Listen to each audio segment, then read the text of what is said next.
and within, an hour sitting in the refrigerator, it'll come back to basically a good, crispy green form, and it won't come out soggy like a lot of the other greens do. Okay, good.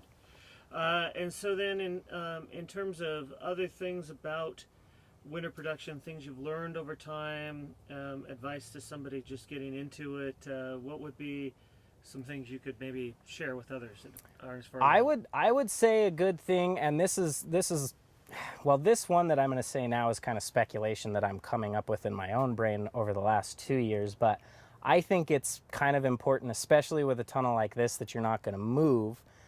It's one of the reasons I built the smaller tunnels, because they're a little easier to move. This one is, it is movable. I haven't cemented the posts in or anything, but it would take way too much time and effort for me because I'm a one-man show. So I mean, it takes a long enough time just to cover these things, let alone to have to move the hoops around.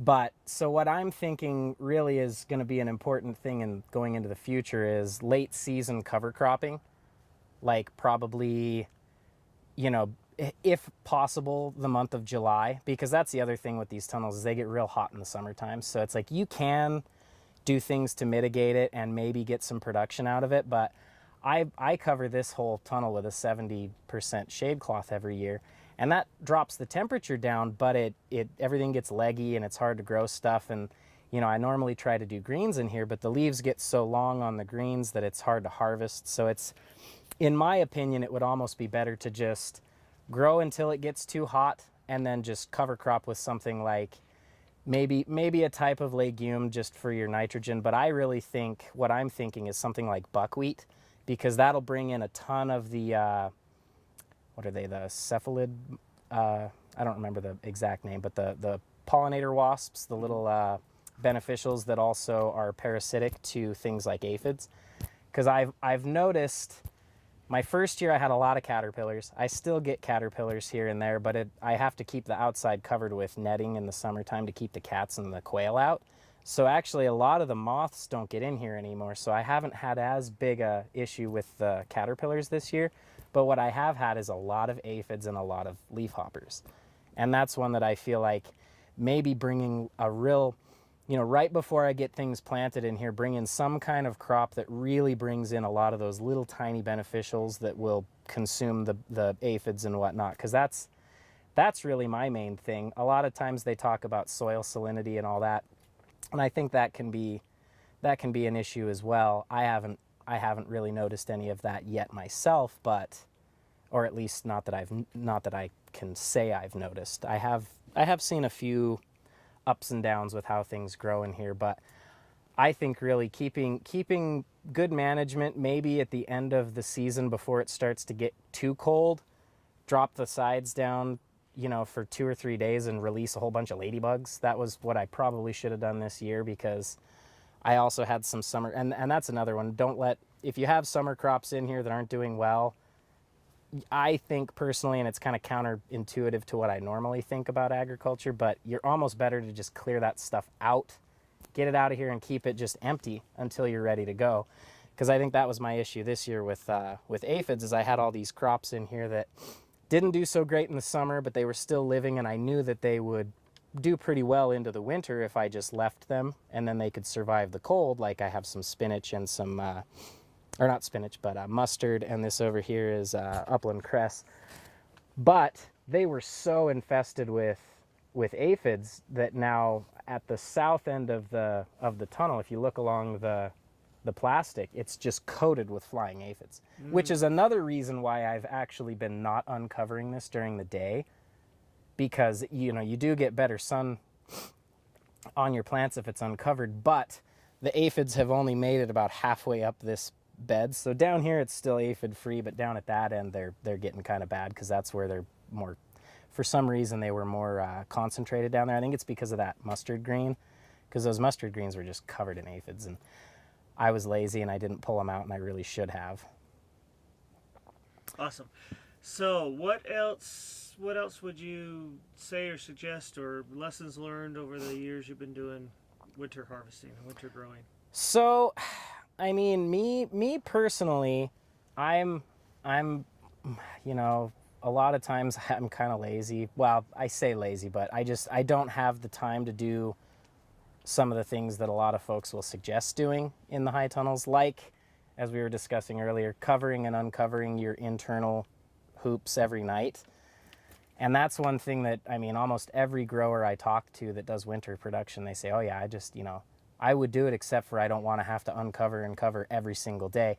And I mean, this stuff here has only been uncovered right now because I'm showing you. And then I will uncover it once every Friday to come through and harvest. But other than that, it's covered, day in, day out. And it probably gets, it gets pretty warm under there. But at this point, it's not been hot enough that I worry too much about it. Plus, because my tunnel I don't cover the outside edges with sandbags or anything. I do still get a little bit of blow under. So down at the ground level, even if it's really, really hot up here, it's still tolerable down at the ground level. And because this is a raised bed, do you have to water this a little more than you would if it were in the ground? That was one thing that I did not take into consideration, and it's actually why this bed has done so bad this year, because I'm used to this real heavy clay, which, when it dries out terribly, but it does hold its water pretty well. And most winters, it's cool enough, even in the tunnels, and we get enough residual outside moisture that at least the outside beds aren't too bad. Yeah. And this clay holds the moisture like crazy when it's not hot. So, these middle beds I haven't irrigated in 3 months, 4 months, and they still have a bit of moisture. But I've already had to irrigate this 3 times, and it's drying out really fast. And that's been very problematic. Normally I have drip tape, and I have this particular tunnel set up to the point where I can shut off all the other valves and I can just irrigate in here with my drip tape.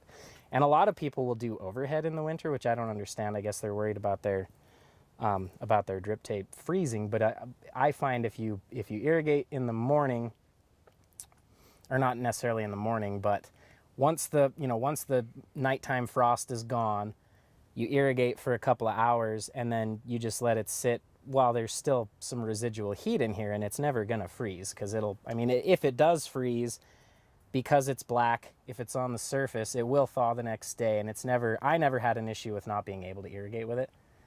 In fact, this year I'm kind of have shot myself in the foot by not doing that, because now I have to hand water this, and because it's drying out so fast, it takes me a lot of hours to hand water it. Gotcha. And so do you think, generally speaking, then, at least where we are right now with the Salt Lake market going to it every week, do you feel like, it's worth your while to grow in the wintertime? Oh, yeah. If you were doing as well as you could, if you were maximizing your efforts on the space you've got, you could do okay? Oh, yeah. Yeah, last year, like I said, this whole bed was filled last year, and I don't necessarily have any numbers for price-wise, because, your market only pays what your market will pay you. But I was figuring last year in here with the greens that I was doing, I was mostly mixing them. So it was spinach, collard greens, and kale. And that was the two one outside bed and one inside bed of those 2 crops. And I think every other week I was getting about, I don't know, anywhere between 5 and 12 pounds, which isn't great production for the space. In the summertime, you could get that every 5 days almost. Whereas in the winter, it's taken 2-3 weeks between each harvest for it to, re-up itself enough that I can reharvest it. But that's one of the reasons why, rather than cutting the whole plant down and letting it regrow from the little base growing tip, I'll just go through and take, 2 or 3 leaves off each plant and leave several nice big leaves. It takes a lot of your like mental, what's the word I'm looking for? You really have to think it through, don't you? Yeah, well, it's hard to leave them, because you want to just cut it all, because you're like, I look at how much is here, and I could get 20 pounds off of it rather than the 6 pounds that I'm expecting if I just cut it down like I would in the summertime. So you have to kind of like have your disconnect from summer growing and take into consideration all the other caveats before you just wholesale cut it down. Because you can do that, I mean, but I've had times where you cut it all the way down and then the plant is already stressed because it's cold, and then it's just feeling like, okay, now I'm in the end of fall and I need to flower right away or I'm not going to procreate. So then you'll shoot yourself in the foot there. Or with things like spinach, if you take it too far down, then it takes so long for them to regrow that you're not getting anything out of it again until the springtime. Yeah, and so like Elliot Coleman was saying, he would take his spinach down a ways and then figure that he could come back in about 3 to 4 weeks and harvest that again. And that's about what you're seeing. Well, yeah, and that's actually one of the reasons I was wanting to build these smaller tunnels, and I dropped the ball this year in getting them planted on time, but I figured if I had 2 beds, you know, roughly 60 feet long, and I have 3 other tunnels other than this one, and what my plan was, if I had that all planted out right at the right time, then I could do 1 tunnel at a time. I could harvest 1 tunnel this week, the next tunnel next week, you know, the 3rd tunnel the following week, the big tunnel 1 week after that. And then by the time I had that cycle done, my first tunnel I harvested would have been almost 5 weeks of regrowth again. And that, personally, I think would have been awesome had I been able to do it. But so like for next year, that's where that's exactly what I'm going to do for next year. And as far as the tunnels, you know, I mean, they're not producing anything for me now, but they're up, they're ready to go.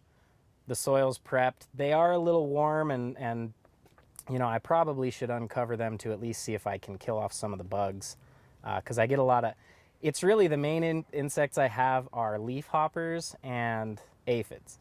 And the leaf hoppers, for some reason, they haven't really bothered any of my plants enough that it makes them unsellable, and I haven't seen any diseases, because that's one thing with the leaf hoppers, they say, is they have so many bacterial diseases that they can spread.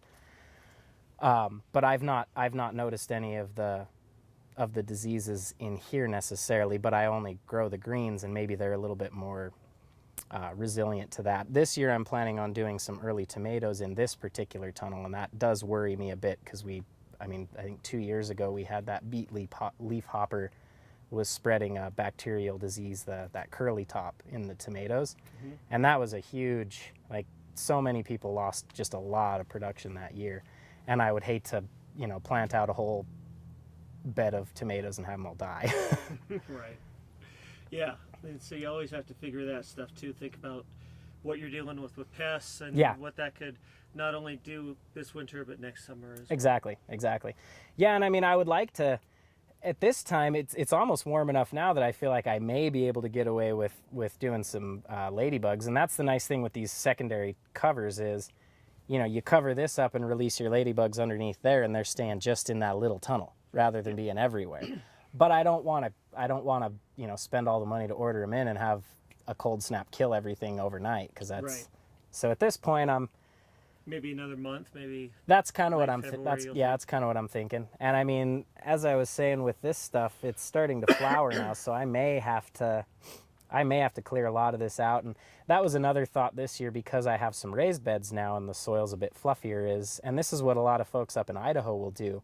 In our climate here, because these tunnels during the summer, I mean, even with my sides up this high, it's still, I mean, you come in here and it's 20 degrees warmer than it is outside.